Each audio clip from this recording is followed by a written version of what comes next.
Assalamualaikum warahmatullahi wabarakatuh. Kembali lagi bersama saya Nur Itafiana SPD, Guru Sejarah Indonesia SMA Negeri 1 Yosowilangun.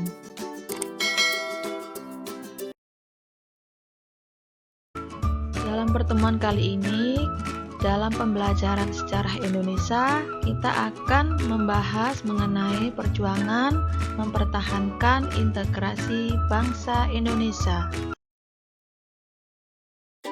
Beberapa pemberontakan atau disintegrasi bangsa yang akan kita bahas. Yang pertama, DITII, yang kedua, APRAH, yang ketiga, Andi Aziz, yang keempat, PRRI, yang kelima, RMS, yang keenam, Permesta. Baiklah anak-anakku, yang pertama yang akan kita bahas adalah DITII atau Pemberontakan Darul Islam atau Tentara Islam Indonesia. DITII yang kita bahas ada di 5 wilayah yang tersebar di seluruh Indonesia. Yang pertama, Jawa Barat dipimpin Kartosuwiryo, yang kedua Jawa Tengah dipimpin Amir Fattah, yang ketiga Kalimantan Selatan dipimpin Ibnu Hajar, yang keempat Aceh dipimpin Tengku Daud Beure, yang kelima di Sulawesi Selatan dipimpin oleh Kahar Muzakar. DITII yang pertama yang akan kita bahas adalah DITII Jawa Barat, utamanya di daerah Tasikmalaya yang dipimpin oleh Kartosuwiryo. Latar belakangnya adalah rasa ketidakpuasan atas hasil perjanjian Renville sehingga banyak laskar-laskar yang harus meninggalkan Jawa Barat untuk pergi ke Yogyakarta yang dianggap lemah tidak bisa melindungi warga Jawa Barat. Operasi penumpasannya DITII ini adalah dengan operasi Pagar Betis dan operasi Bratayuda. Tujuan pemberontakan DITII Jawa Barat. Yang pertama, ingin mendirikan negara Islam saat Belanda menguasai ibu kota RI di Yogyakarta. Kedua, menjadikan syariat Islam sebagai dasar negara. Sekarang kita akan membahas upaya pemerintah mengatasi DITII Jawa Barat. Yang pertama, dengan melakukan pendekatan secara pribadi oleh pimpinan Masyumi yaitu Muhammad Natsir. Kemudian dilanjutkan membentuk komite yang dipimpin Natsir untuk membujuk Kartosuwiryo agar kembali ke RI. Ketiga, melakukan operasi Pagar Betis dan Bratayuda dilaksanakan di Gunung Geber daerah Majalaya. Berikut akan dijelaskan beberapa penyebab kenapa penumpasan DITII Jawa Barat berjalan sangat lama. Pertama, medannya berupa daerah pegunungan sehingga sangat mendukung pasukan DITII untuk bergerilya. Kedua, pasukan Kartosuwiryo dapat bergerak dengan leluasa di kalangan rakyat. Ketiga, pasukan DITII dibantu beberapa orang Belanda, antara lain pemilik perkebunan dan para pendukung negara Pasundan. Dan yang keempat, suasana politik yang tidak stabil dan sikap beberapa kalangan partai politik telah mempersulit usaha pemulihan keamanan. DITII yang kedua yang akan kita bahas adalah DITII Jawa Tengah, khususnya di daerah Brebes, Tegal, dan Pekalongan. DITII Jawa Tengah dipimpin oleh Amir Fattah. Amir Fattah adalah seorang komandan Laskar Hizbullah yang letaknya di Tulangan Sidoarjo. Latar belakang DITII Jawa Tengah. Latar belakangnya adalah kekecewaan terhadap perjanjian Renville yang di dalam perjanjian tersebut disebutkan satu isi yaitu semua kekuatan pasukan RI yang berada di daerah pendudukan Belanda harus ditarik dan ditempatkan di daerah RI. Wilayah Karisidenan Pekalongan termasuk daerah pendudukan Belanda, sehingga pasukan RI yang berada di daerah Pasundan harus meninggalkan dan mengosongkan daerah tersebut. Baiklah anak-anakku, kita akan membahas mengenai operasi penumpasan DITII Jawa Tengah. Upaya yang pertama yang dilakukan adalah operasi militer GBN atau Gerakan Banteng Negara yang dipelopori oleh tentara Banteng Raider dipimpin oleh 3 tokoh. Yang pertama Letnan Kolonel Sarbini, Letnan Kolonel M. Bahrun, Letnan Kolonel Ahmad Yani. Sedangkan operasi penumpasan yang kedua adalah operasi Guntur, dilakukan saat DITII Jawa Tengah bergabung dengan AUI atau Angkatan Umat Islam yang dipimpin Kiai Sumolangu atau Kiai M. Mahfud Abdurrahman. Sehingga setelah operasi Guntur ini, DITII Jawa Tengah hancur pada sekitar bulan Juni 1954. DITII yang ketiga yang akan kita bahas adalah DITII Kalimantan Selatan. DITII Kalimantan Selatan dipimpin oleh Ibnu Hajar, seorang Letnan II Alri Divisi 4 Pertahanan di Kalimantan. Latar belakang DITII Kalimantan Selatan ini adalah rasa kecewa terhadap pemerintah pusat karena penataan ketentaraan yang dilakukan di Kalimantan Selatan sehingga membuat beberapa tentara mendapatkan posisi yang tidak sesuai. Sehingga Ibnu Hajar beserta gerombolannya bekerja sama dengan Gerakan Kesatuan Rakyat yang Tertindas atau KRYT dan DITII Jawa Barat dengan melakukan aksinya menyerang pos TNI di tahun 1950. Upaya penumpasan DITII Kalimantan Selatan.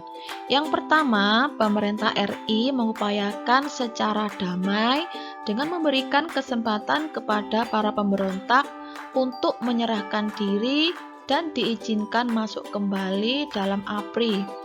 Langkah tersebut mengalami kegagalan. Bahkan Ibnu Hajar mengelabui pemerintah untuk mendapatkan senjata. Yang kedua adalah melakukan penumpasan dengan cara pemerintah RI mengadakan gerakan operasi militer atau GOM yang dikirim ke Kalimantan Selatan untuk menumpas pemberontakan yang terjadi di Kalimantan Selatan.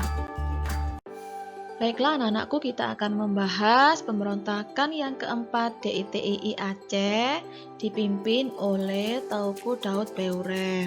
Latar belakang permasalahan yang melandasinya adalah yang pertama, permasalahan otonomi daerah, konflik antar golongan, dan tidak lancarnya rehabilitasi dan modernisasi antara beberapa daerah. Yang kedua, diturunkannya status daerah Aceh yang semula merupakan daerah istimewa setingkat dengan provinsi diturunkan menjadi daerah karisidenan di bawah Provinsi Sumatera Utara yang dianggap hal tersebut mengabaikan jasa rakyat Aceh dalam mempertahankan kemerdekaan RI.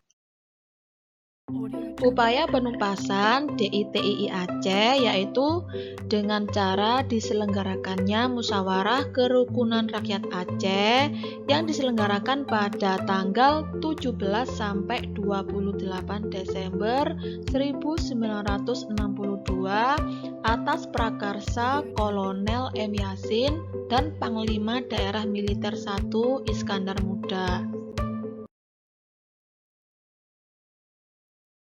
Baiklah, kita akan membahas DITII yang kelima yaitu DITII Sulawesi Selatan yang dipimpin oleh Kahar Muzakar. Latar belakang dari pemberontakan DITII Sulawesi Selatan adalah yang pertama, ambisi Kahar Muzakar untuk mendapatkan kedudukan pimpinan dalam Angkatan Perang Republik Indonesia Serikat atau yang disingkat dengan APRIS. Yang kedua, keinginan Kahar Muzakar agar seluruh anggota KGSS dimasukkan dalam TNI ditolak oleh pemerintah.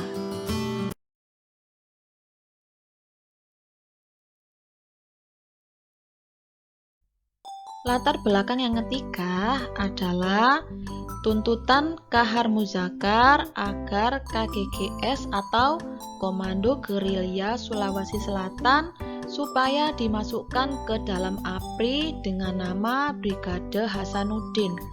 Sekarang kita akan membahas penumpasan dari DITII ini, yaitu melalui operasi militer dan berhasil menembak mati Kahar Muzakar pada tanggal 3 Februari 1965.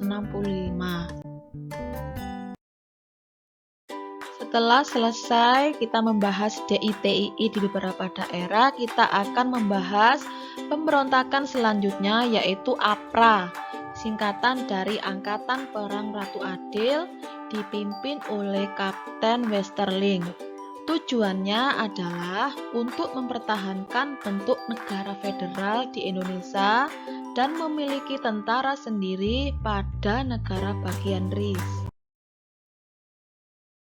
Yang menjadi latar belakang secara umum pemberontakan APRA atau Gerakan Ratu Adil ini adalah hasil dari KMB yang menyebutkan bahwa kerajaan Belanda akan menarik pasukan KL dari Indonesia, tentara Kenil akan dibubarkan dan akan dimasukkan ke dalam kesatuan-kesatuan TNI.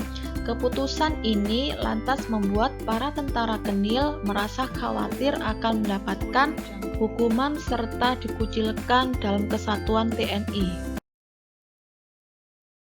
Baiklah, kita akan membahas latar belakang secara khususnya. Yang pertama, pemberontakan Ratu Adil ini dilatar belakangi karena APRIS itu merupakan peleburan TNI dengan bekas pasukan Belanda, sehingga menyebabkan TNI enggan untuk bekerja sama. Yang kedua, Kenil menuntut agar bekas kesatuannya ditetapkan sebagai alat bagi negara bagian. Yang ketiga, pertentangan antara golongan unitaris dan golongan federalis. Yang ketiga, ultimatum APRA tidak dihiraukan dan dikabulkan oleh pemerintah. Baiklah, di sini kita akan membahas mengenai isi ultimatum dari Westerling yang sebelumnya sudah dijelaskan bahwa isi ultimatum ini tidak diperdulikan oleh pemerintah. Ultimatum ini berisi mengenai yang pertama, menuntut agar RIS menghargai negara-negara bagian terutama Pasundan. Yang kedua, bahkan pemerintah RIS juga diminta untuk mengakui APRA sebagai tentara Pasundan. Usaha penumpasan pemberontakan APRA ini dilakukan dengan cara menangkap tokoh-tokoh yang terlibat dalam pemberontakan APRA dengan mengirimkan kesatuan-kesatuan polisi dari Jawa Tengah dan Jawa Timur yang pada saat itu berada di Jakarta. Baiklah anak-anakku, kita akan membahas pemberontakan yang ketiga, yaitu pemberontakan Andi Aziz. Andi Aziz adalah mantan Letnan Ajunda Wali Negara Indonesia Timur atau NIT yang telah bergabung dalam APRIS dengan pangkat kapten. Mantan perwira Kenil ini baru diterima dan masuk ke dalam APRIS. Baiklah anak-anakku, kita akan membahas mengenai latar belakang pemberontakan Andi Aziz. Yang pertama, dikarenakan penolakan terhadap masuknya pasukan APRIS yang berasal dari TNI ke Makassar. Yang kedua, menuntut bahwa keamanan di negara Indonesia Timur hanya merupakan tanggung jawab pasukan bekas Kenil saja. Latar belakang yang ketiga adalah dikarenakan menentang campur tangan pasukan ABRIS atau Angkatan Perang Republik Indonesia Serikat terhadap konflik di Sulawesi Selatan. Yang keempat, dilatar belakangi oleh ingin mempertahankan berdirinya negara Indonesia Timur. Kita akan membahas mengenai isi ultimatum dari pemberontakan Andi Agis. Yang pertama, Presiden Soekarno dan Perdana Menteri Hatta supaya tidak mengizinkan NIT dibubarkan dan bersatu dengan RI. Yang kedua, NIT harus tetap dipertahankan agar tetap berdiri menjadi bagian dari RIS.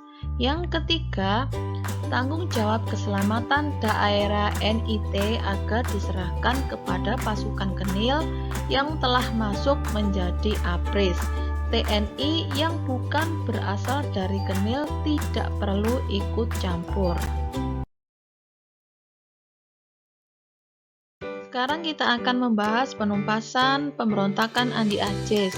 Yang pertama, pada tanggal 8 April 1950, pemerintah memberikan perintah kepada Andi Agis bahwa setiap 4 kali 24 jam ia harus melaporkan diri ke Jakarta untuk mempertanggungjawabkan perbuatan yang sudah ia lakukan.